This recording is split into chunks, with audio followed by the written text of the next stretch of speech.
Suara Grasi FM, The Sound of Life, Tuhan adalah benteng hidupku. Shalom kaulah muda Gracia dimanapun kalian berada. Selamat datang kembali dan selamat bergabung kembali di program Young and Fresh bersama dengan saya, Ana. Nah, kalau muda Gracia sekalian, di tanggal 29 Maret 2025 kita akan ada Young and Fresh kembali, di mana di Young and Fresh ini, pada program ini kita akan membahas firman Tuhan dengan gaya yang lebih santai dan tentunya relevan untuk kehidupan kita sebagai anak muda.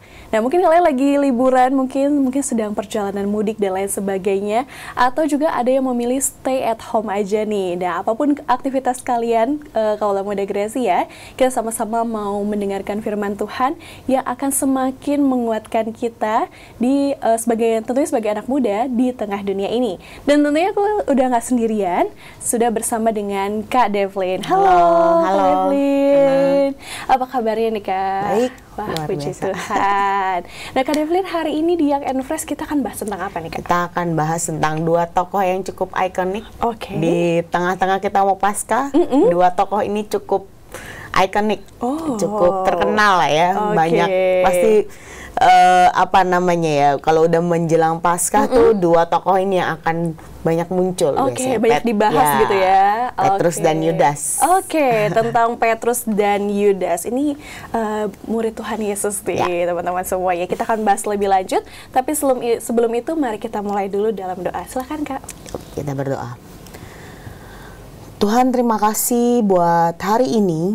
Terima kasih untuk kesempatan yang Kau berikan untuk kami boleh dengar kembali firman-Mu. Untuk kami boleh dengar sharing Tuhan.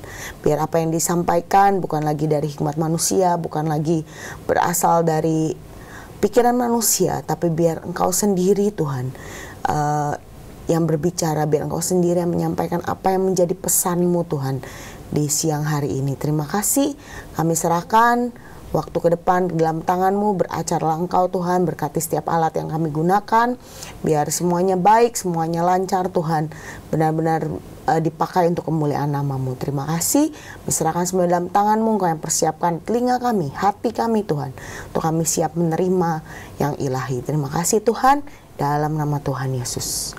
Amin. Kalau muda Gracia, jadi video ini juga selain secara on air, kita juga ada di YouTube dan memang berjalan di pukul 10. Jadi untuk kalian yang sedang nonton di YouTube, boleh share-share ke teman kalian biar semakin banyak yang diberkati. Oke Kak, mari kita mulai tentang Petrus dan Yudas. Jadi tadi saya udah bilang ya, maksudnya dua tokoh ini sangat ikonik saat menjelang Paskah. Ini kan kita sebentar lagi akan bulan depan kita akan merayakan Paskah. Jadi ya di bioskop juga ada filmnya. Ya kalau teman-teman nontonlah. Ya oke lah untuk kalian tonton, silahkan ditonton karena jarang-jarang ya ada film Kristen tuh jarang-jarang. Jadi nonton aja kalau pas ada. Jadi Petrus dan Yudas, teman-teman mungkin udah sangat tahu ya cerita tentang mereka berdua. Dimana mereka berdua sebenarnya kalau dibilang sama-sama mengkhianati, ya bisa dibilang sama-sama mengkhianati. Mungkin ya konteks yang berbeda, tapi sebenarnya kalau kita di posisi Tuhan Yesus akan sangat menyakitkan sekali orang yang sangat dekat kan. Mereka adalah murid-murid Tuhan Yesus, salah dua dari 12 murid Yesus yang dipilih Tuhan sendiri. Seringkali saat saya lagi merenungkan ini, saya juga mikir sih, Tuhan, apakah Engkau nggak tahu kalau in the end mereka tuh akhirnya mengkhianati? Cuma ya Tuhan tahu kan, di Alkitab kita pun bisa baca bahwa dua tokoh ini diperingatkan, dikasih tahu sebenarnya. Mungkin nggak secara, ya Tuhan itu kan kalau ngomong ya, kalau di Alkitab kan seringkali nggak secara belak-belakan gitu. Dia ngomong ya pakai perumpamaan, dia ngomong ya secara tersirat, nggak yang kayak yang gamblang sekali ngomongnya gitu. Dan sebenarnya dua orang ini, terutama Petrus ya, menurut saya yang sangat gamblang yang Tuhan peringati itu ya Petrus di tengah-tengah yang lain. Kalau Yudas tuh masih tersirat menurut saya, agak masih tersirat, nggak yang Tuhan nggak yang langsung tunjuk gitu. Tapi Petrus tuh sebenarnya sangat dar-der-dor sebenarnya. Kalau mau bilang menurut saya ya, kalau mau bilang lebih sakit hati, mungkin lebih sakit hati Petrus. Karena dia lebih dar-der-dor gitu. Tuhan lebih langsung on point ke Petrus tuh gitu. Tapi kalau ke Yudas, Tuhan tuh masih yang tersirat. Meski kalau kalian nonton ya, ini saya spoiler sedikit ya. Kalau kalian nonton tuh Yudas tuh sebenarnya udah tahu yang dimaksud Tuhan Yesus tuh dia. Tapi dia tetap kayak di Alkitab nulis ya, bukan aku ya Tuhan, bukan aku kan gitu istilahnya. Tapi Yesus itu memandang Yudas tuh dengan penuh kasih, menurut saya sangat dengan penuh kasih. Jadi even Tuhan Yesus tahu ya, in the end Yudas tuh tetap mengkhianati, Tuhan tuh tetap mengasihi gitu. Kita buka dulu, kita baca dulu ayatnya deh. Kita baca dulu ayatnya. Kita akan baca beberapa ayat hari ini. Kita buka dulu di Matius 26 ayat 14 sampai 16. Matius 26 ayat 14 sampai 16 itu judulnya kan Yudas mengkhianati Yesus. Di Injil yang lain kan Matius, Markus, Lukas, Yohanes itu kan mirip-mirip ya isinya gitu. Nah, di Injil yang lain tuh tulisannya ada yang pakai tulisannya akan, jadi Yudas akan mengkhianati. Tapi saya buka di Matius ini kan di Matius judulnya udah langsung Yudas mengkhianati Yesus. Kita baca ya, nanti gantian ya Ana. Kemudian pergilah seorang dari ke-12 murid itu yang bernama Yudas Iskariot kepada imam-imam kepala. Ya, ia berkata, apa yang hendak kamu berikan kepadaku supaya aku menyerahkan dia kepada kamu? Mereka membayar 30 uang perak kepadanya. Dan mulai saat itu ia mencari kesempatan yang baik untuk menyerahkan Yesus. Jadi teman-teman, Yudas itu udah bakal menyerahkan Yesus.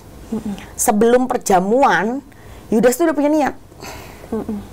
Udah, ya pokoknya saya cari waktu. Karena kan imam-imam tua-tua tuh nggak mau bikin keributan. Karena mau Paskah ceritanya ini tuh, mau Paskah sebentar lagi. Jadi nggak mau bikin keributan. Jadi mereka cari waktu lah yang pas gitu. Dan Yudas ini kan karena dia salah satu yang dekat sama Yesus ya, dia tahu Yesus ngapain, abis ini ngapain gitu. Dia tahu gitu. Jadi Yudas ini nyari-nyari kesempatan, nyari-nyari waktu. Dan sebenarnya kebayang nggak sih teman-teman saat datang di perjamuan terakhir, sebenarnya Yudas tuh udah punya niat kan, udah kayak ya bentar lagi saya mau serahin Yesus. Ya mungkin dia juga ada rasa takut karena dia tahu Yesus tuh tahu segalanya sebenarnya. Tapi dia tetap melakukannya. Kita baca ini ya, contoh di mana sih di Matius 26 ayat bawahnya, tapi kita baca mulai ayat 21 aja. Boleh Ana dulu nanti gantian. Matius 26 ayat 21, dan ketika mereka sedang makan, ia berkata, aku berkata kepadamu, sesungguhnya seorang di antara kamu akan menyerahkan aku. Dan dengan hati yang sedih, berkatalah seorang demi seorang kepadanya, bukan aku ya Tuhan.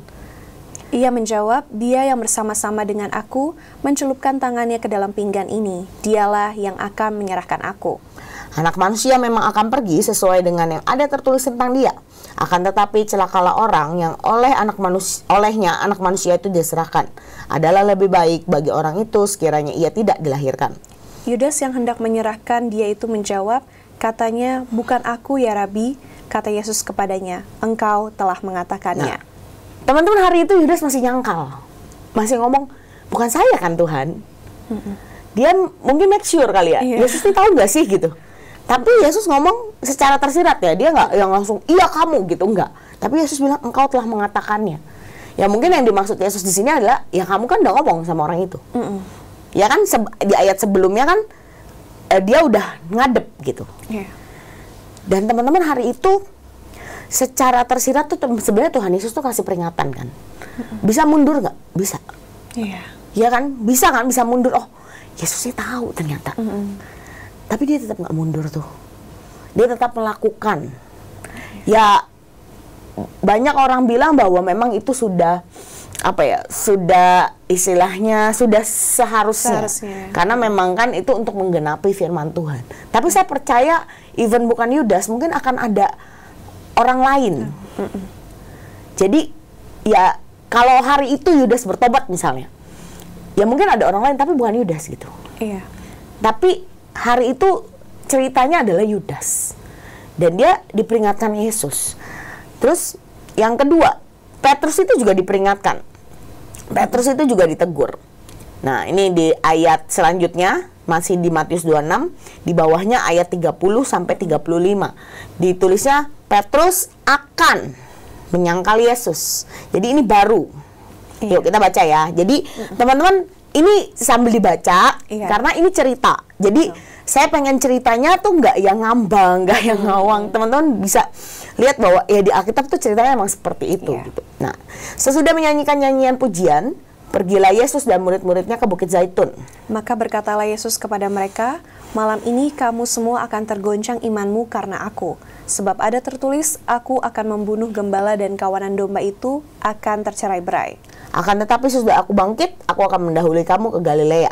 Petrus menjawabnya, biarpun mereka semua tergoncang imannya karena engkau, aku sekali-kali tidak. Yesus berkata kepadanya, aku berkata kepadamu, sesungguhnya malam ini sebelum ayam berkokok, engkau telah menyangkal aku 3 kali. Kata Petrus kepadanya, sekalipun aku harus mati bersama-sama engkau, aku takkan menyangkal engkau. Semua murid yang lain pun berkata demikian. Sama nggak sih teman-teman konteksnya? Sama. Ketika Yesus ngomong, sama-sama bantah. Yudas pun bantah, bukan saya kan Tuhan. Even dia udah ada niat, sebenarnya udah ada niat. Petrus mungkin lebih, ya dia nggak ada niat karena dia tidak tahu situasinya akan seperti apa. Kalau Yudas memang udah jelas-jelas ada niat, tapi Petrus tetap membantah sebenarnya. Tapi in the end kita tahu Petrus tetap nyangkal. Ya kan teman-teman? Jadi kedua orang ini sebenarnya udah diperingatin, udah dikasih tahu. Istilahnya udah dikasih clue sama Tuhan, loh ini kamu tuh bakal jatuh dalam dosa loh. Istilahnya gitu, kamu nih bakal mengkhianati aku loh. Kamu nih bakal berbalik daripadaku loh. Yesus kasih tahu. Dan menurut saya Petrus tuh cukup daderdor Tuhan ngasih taunya. Karena langsung. Dan itu di depan banyak orang, di depan murid-murid yang lain lah, bukan banyak orang, maksudnya di depan teman-temannya. Kalau Yudas kan nggak terlalu gamblang Tuhan kasih taunya.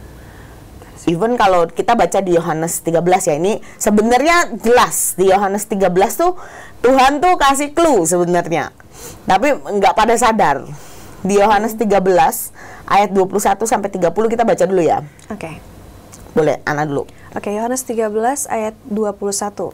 Setelah Yesus berkata demikian, ia sangat terharu lalu bersaksi, aku berkata kepadamu, sesungguhnya seorang di antara kamu akan menyerahkan aku. Murid-murid itu memandang seorang kepada yang lain, mereka ragu-ragu siapa yang dimaksudkannya. Seorang di antara murid Yesus, yaitu murid yang dikasihinya, bersandar dekat kepadanya di sebelah kanannya. Kepada murid itu Simon Petrus memberi isyarat dan berkata, tanyalah siapa yang dimaksudkannya. Murid yang duduk dekat Yesus itu berpaling dan berkata kepadanya, Tuhan, siapakah itu? Jawab Yesus, dialah itu yang kepadanya aku memberikan roti sesudah aku mencelupkannya. Sesudah berkata demikian, ia mengambil roti, mencelupkannya dan memberikannya kepada Yudas, anak Simon Iskariot. Dan sesudah Yudas menerima roti itu, ia kerasukan iblis. Maka Yesus berkata kepadanya, apa yang hendak kau perbuat, perbuatlah dengan segera.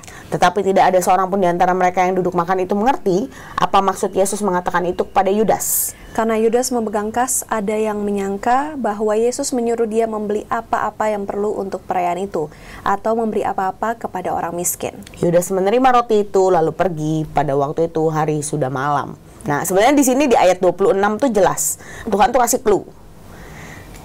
Ya, dia habis ngambil roti, mencelupkan, dia kasih ke Yudas. Tapi nggak ada yang sadar. Ya, saya rasa Yudas pun sadar karena di ayat di atasnya tuh sebenarnya udah ada juga gitu loh. Yudas itu istilahnya ngadep lah. Ngadep imam besar untuk dia mengkhianati Yesus. Jadi teman-teman, sebenarnya udah ada di ayat tadi di Yohanes 13 tadi judulnya aja tuh udah jelas. Yesus memperingatkan Yudas. Jadi udah kasih tahu nih. Dan hari itu Yudas juga, ya saya rasa ya dia juga sadar. Iya. Karena kalau kalian lihat filmnya ya, Yudas itu tampak seperti orang ketakutan. Dia tuh kayak orang gelisah gitu loh. Di film yang kemarin saya, ya itulah Supper itu, dia seperti orang gelisah kan, kayak aduh ketahuan ya, aduh gimana ya. Dia seperti orang yang menimbang, maju enggak. Meski dia udah ngadep, tapi dia masih menimbang. Sampai akhirnya ya dilakukan. Pada akhirnya sih dilakukan. Tapi gini teman-teman, dua respon yang berbeda. Petrus ya menurut saya, tadi saya bilang di awal, kalau saya jadi Petrus, saya akan lebih sakit hati kayaknya. Karena Tuhan langsung door gitu loh, langsung to the point gitu. Sedangkan sama Yudas tuh Tuhan nggak to the point sebenarnya. Tapi hari itu Petrus, tapi karena ke to the point-nya Tuhan Yesus, itu yang membuat Petrus akhirnya bertobat. Dan dua-duanya sama-sama menyesali. Kalau di apa namanya, di ayat-ayat selanjutnya, Yudas itu ada loh. Dia itu ngadep lagi, dia kembalikan uangnya, karena dia nggak nyangka ternyata Yesus dibunuh. Dia pikir cuma disesah, ya ditangkap, disiksa dan segala macam, nggak sampai disalib. Yudas itu tidak menyangka sampai sejauh itu. Di situ di Alkitab menulis dia menyesal. Tapi ujungnya apa yang dia lakukan? Gantung diri, teman-teman. Petrus ada menyesal. Dia menangis, menyesal, tapi dia bertobat. Dan kita tahu ceritanya bahwa dia menjadi penginjil. Dia menjadi pembawa kabar tentang Yesus, meski dia harus dipenjara, dia harus ditangkap dan segala macam, mungkin ngalami penganiayaan juga. Tapi itu nggak membuat dia imannya jadi rontok gitu. Karena di terjemahan lain dibilang kalau kamu sudah sadar, kuatkan saudara-saudaramu yang lain. Hari itu Tuhan ngomong, ya kamu akan nyangkal. Tapi kalau kamu sudah insyaf atau kamu sudah sadar, kamu sudah bertobat intinya. Kuatkan saudara-saudaramu yang lain. Itu pesan Yesus. Sampai waktu Tuhan Yesus datang kan, Petrus ditanya 3 kali, apakah engkau mengasihi aku? Jadi teman-teman, respon yang berbeda dari dua orang yang menurut saya sangat dekat dengan Yesus. Mereka ikut Yesus. Mereka lihat semua mujizat yang Yesus lakukan. Mereka lihat mungkin cara Yesus berdoa. Mereka lihat cara Yesus bangun relationship sama Bapa. Mereka lihat semuanya. Tapi kenapa ketika dua orang ini jatuh dalam dosa memiliki respon yang berbeda? Balik lagi kemana sih teman-teman? Ke hati. Sorry, saya nggak lagi nyinyirin orang-orang yang dekat dengan Yesus, enggak. Tapi ini kita masih manusia. Sadly kita ini masih daging, teman-teman. Makanya kenapa sih kita nih anak muda selalu ngomong, ayo bangun relationship sama Tuhan. Ayo lebih intim sama Tuhan. Kenapa? Karena mungkin ke depan kita akan mengalami hal-hal yang mungkin seperti Petrus dan Yudas. Kita jatuh dalam dosa, kita istilahnya menyakiti hati Yesus. Tapi respon kita apa? Apakah respon kita, sorry ya, saya tuh sangat sedih ketika saya dengar berita-berita, ya ada yang bunuh diri. Dan masalahnya bunuh diri, saya nggak lagi menyepelekan masalah orang lain. Saya tahu setiap orang punya toleransi toleransi rasa sedih yang berbeda-beda, toleransi rasa duka yang berbeda-beda. Tapi saya sangat sedih kalau dengar berita bunuh diri karena putus cinta. Aduh, buat saya tuh bener-bener ya Tuhan, manusia di muka bumi ini, perempuan, laki-laki di muka bumi ini banyak banget. Cuma karena satu orang akhirnya memutuskan bunuh diri, tuh buat saya kayak, loh, kamu tuh menghargai nggak? Hidupmu tuh mahal. Hidup kita nih ditebus sama Tuhan Yesus. Semoga ya dengan Paskah ini kita lagi-lagi diingatkan bahwa hidup kita ini sangat mahal.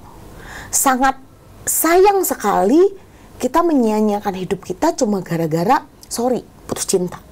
Cuma gara-gara apa? Gagal. Di misalnya kamu lagi mau ujian apa? Ujian ujian misalnya masuk kepolisian misalnya gitu, atau ujian apapun.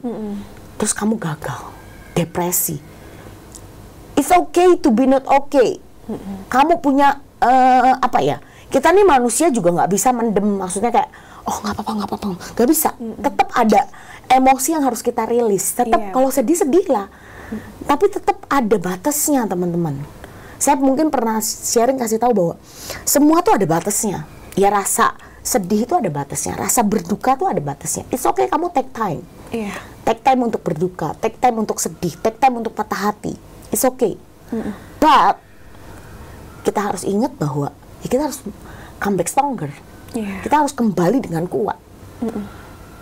Sakit, putus cinta sedih nggak? Sedih lah. Saya nggak bilang itu hal yang ecek-ecek, enggak teman-teman. Tapi gini, jangan sampai hal-hal itu membuat kita akhirnya memutuskan untuk mengakhiri hidup kita. Bunuh diri contohnya. Atau menyia-nyiakan hidup kita. Maksud jadinya terlarut dalam depresi atau bagaimana. Itu tuh apa ya? Sayang banget teman-teman. Hidupmu terlalu berharga untuk itu. Sama kayak Yudas, sayang banget. Sebenarnya kalau dia bertobat, Tuhan masih terima nggak? Menurut saya masih banget. Masih banget. Karena gini, kalau Tuhan jahat, ya hari itu bisa nggak dia apa ya namanya, dia bukan nyetop ya, lebih kepada istilahnya misalnya ya, kalau emang Tuhan hari itu nggak mengasihi Yudas, bisa nggak hari itu dia misalnya ngurung Yudas lah, ya kan benar, untuk biar nggak ngelakuin, bisa. Tapi gini, kenapa Tuhan let it gitu, biarkan itu? Karena menurut saya Tuhan tuh bukan Tuhan yang otoriter ya. Balik lagi, Tuhan tuh bukan Tuhan yang nyetir. Kayak, pokoknya kalau ke kanan kamu harus ke kanan. Kalau kamu ke kiri, kamu mati, misalnya gitu. Kalau ke kanan, kalau lurus. Enggak. Iya, Tuhan pegang kemudi dalam hidup kita. Tapi tetap saya bilang, kita ini punya free will. Kita ini punya kehendak bebas yang ya yang Tuhan kasih. Tuhan tuh kasih, teman-teman. Tuhan kasih. Tapi memang setiap dosa, setiap hal ada konsekuensinya.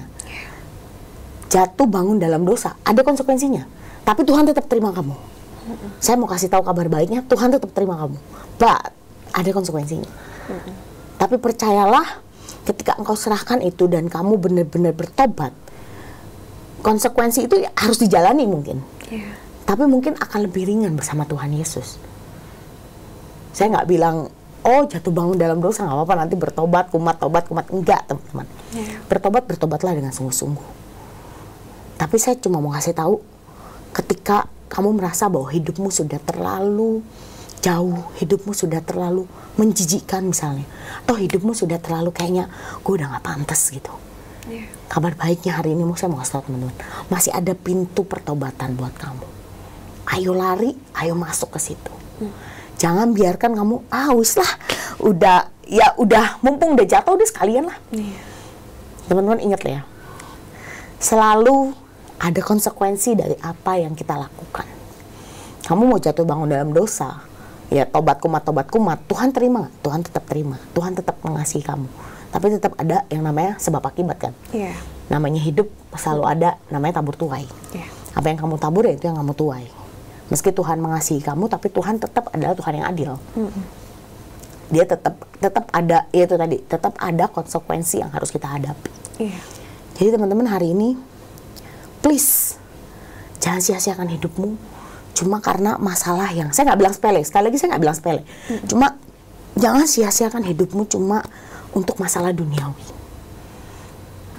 Karena gagal di ujian, karena gagal masuk universitas favorit, karena gagal apa, please ayo coba lagi, please jangan berhenti dan kamu akhirnya memutuskan untuk menyia-nyiakan hidup.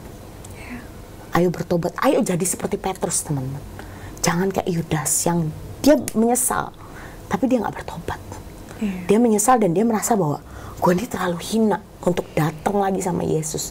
Saya ini terlalu hina untuk gabung lagi sama teman-teman sepelayanan. Loh, dia kan istilahnya kenapa dia gantung diri ya? Mungkin karena dia merasa gue ini terlalu hina loh untuk datang sama, untuk gabung lagi sama mereka gitu. Jadi teman-teman, please apa ya? Jangan merasa ya oke, memang kamu salah. Tapi please pintu pertobatan, pintu kasih Tuhan itu masih terbuka buat dirimu. Ayo jadi seperti Petrus. Ayo kembali bertobat, comeback stronger. Kembali lebih kuat loh. Yang dilakukan Petrus tuh comeback stronger loh dia. Dia kembali lebih kuat. Dia ya mungkin teman-teman tahu nggak dia nyangka tahu. Tapi hari ini saya juga mau ngomong buat teman-teman yang mungkin kalian punya teman yang rasanya tuh dalam tanda kutip ya hidupnya bobrok banget gitu. Please terima dia. Jangan malah dibully, jangan malah dia mah nggak akan bertobat misalnya gitu. Jangan dijudge. Please terima. Karena Yesus pun terima. Yesus benci dosanya teman-teman, bukan orangnya. Jadi hari ini kita juga sama-sama belajar bahwa ketika ada teman kita yang mungkin jatuh bangun dalam dosa, yang mungkin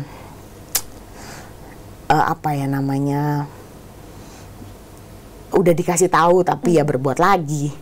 Rasanya kesel, rasanya aduh gitu ya, kayak terserah gitu. Tapi please jangan dijudge. Karena kadang-kadang ya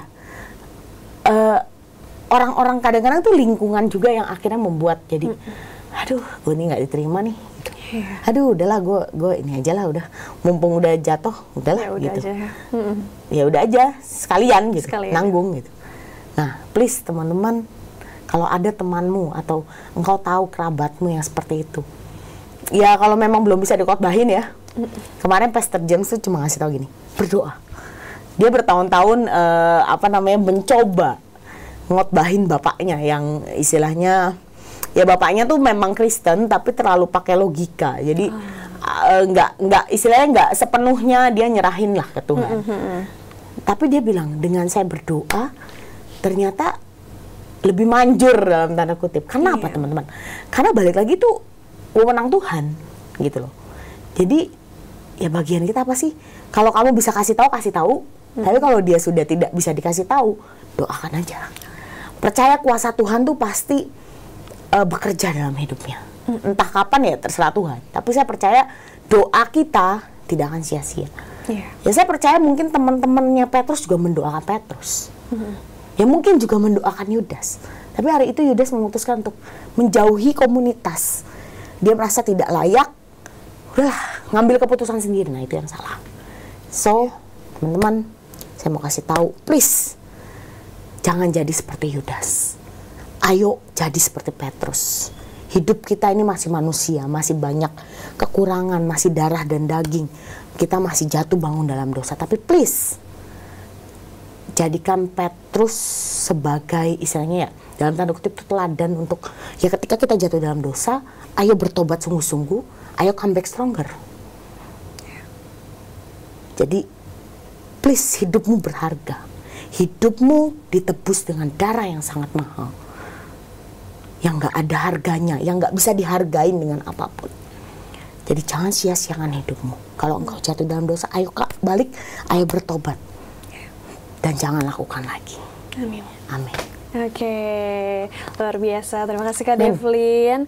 Dan ya, teman-teman semua, hari ini kita belajar dari dua tokoh di Alkitab yang salah duanya adalah murid Tuhan Yesus, yaitu Petrus dan Yudas. Bagaimana responnya menghadapi kejatuhan dalam dosa. Teman-teman harap juga bisa mengaplikasikannya dalam kehidupan sehari-hari. Mungkin saat-saat ini ada yang mungkin gagal ujian dan lain sebagainya, atau mungkin lagi jatuh bangun dalam dosa. Yuk jangan menyerah, tapi mari kembali lagi bersama dengan Tuhan, berjalan bersama dengan Tuhan. Dan ya Kak, terima kasih banyak. Boleh tutup dalam doa. Ya, kita sama-sama dalam doa. Tuhan, terima kasih buat hari ini. Kami bersyukur bahwa Engkau kembali lagi ingatkan kami, Tuhan. Tuhan, ajari kami punya hati yang penuh dengan pertobatan, Tuhan. Mungkin kami sering jatuh dalam dosa, mungkin kami sering berontak, mungkin kami sering gak dengar-dengaran akan Engkau. Tapi hari ini Tuhan, mari Tuhan, berikan kami sikap hati untuk kami, ketika kami jatuh dalam dosa, kami memilih untuk bertobat sungguh-sungguh. Kami nggak memilih untuk merasa bahwa kami jadi korban Tuhan, tapi benar-benar kami memilih untuk bertobat, kami memilih untuk kembali kepadamu Tuhan. Mari Tuhan, biar hari demi hari, Kau yang tolongi setiap kami ketika kami jatuh, ketika kami melakukan hal yang tidak baik. Tuhan, Kau yang selalu ingatkan kami bahwa tangan-Mu selalu terbuka untuk menerima kami kembali. Terima kasih Bapa, siang hari ini Tuhan, penyertaan-Mu sempurna atas setiap kami serahkan Tuhan sepanjang hari ini dalam tangan-Mu Tuhan. Kau yang ambil alih hidup kami, Kau yang kontrol hidup kami jadi seperti yang Kau mau. Terima kasih Tuhan Yesus untuk segalanya. Terima kasih untuk pengorbanan-Mu. Terima kasih Tuhan untuk cinta-Mu yang luar biasa dalam hidup kami. Berdoa untuk Radio Suara Gracia biar makin hari Tuhan makin excellent, membawakan program-program yang terbaik, program-program yang membuat orang kembali kepadamu, program-program yang membuat orang menyadari bahwa kasih-Mu begitu besar atas hidup mereka. Biar terus mengudara sampai ke ujung bumi, terus memberitakan kabar baik, kabar penuh sukacita sampai ke ujung bumi. Engkau yang berkati setiap kru yang bertugas, setiap alat-alat yang ada Tuhan, biar dipakai sebagai hanya untuk kemuliaan nama-Mu. Terima kasih Bapa, di dalam nama Tuhan Yesus. Amin. Oke Kak, boleh memberikan informasi seputar Lifeguard Community? Oh ya, Lifeguard Youth Community kita libur, jadi saya buka kalender dulu izin. Boleh, silakan. Biar nggak salah info. Iya. Jadi untuk Jumat depan kita libur, berarti tanggal 4 April ya? Ya, 4 April ya, Jumat depan tuh 4 April, kita libur teman-teman. Jadi kita akan ketemu lagi di tanggal 11 April gitu. Jadi teman-teman, ini infonya ya, jadi jangan datang. Nanti kok datang kok gelap gitu, ada orang gitu. Ya kita libur teman-teman. Jadi kita akan kembali lagi, kita akan ketemu lagi nanti tanggal 11 April. Jadi so jangan lupa ditunggu kehadirannya teman-teman untuk kita kembali lagi, kita fellowship bersama, kita dengar firman Tuhan bersama, kita penuhi hidup kita dengan firman Tuhan. Oke, baik, terima kasih banyak Kak Devlin. Sekali lagi Kaula Muda Gracia, jangan jika kalian merasa gagal ataupun sedang jatuh bangun dalam dosa, tetap semangat dan karena masih ada harapan dalam Tuhan dan jangan lupa untuk bertobat.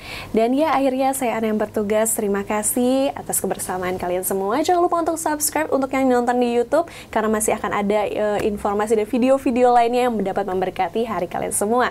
Akhirnya saya yang bertugas, pamit undur diri, sampai jumpa lagi di minggu berikutnya. Terima kasih, Shalom.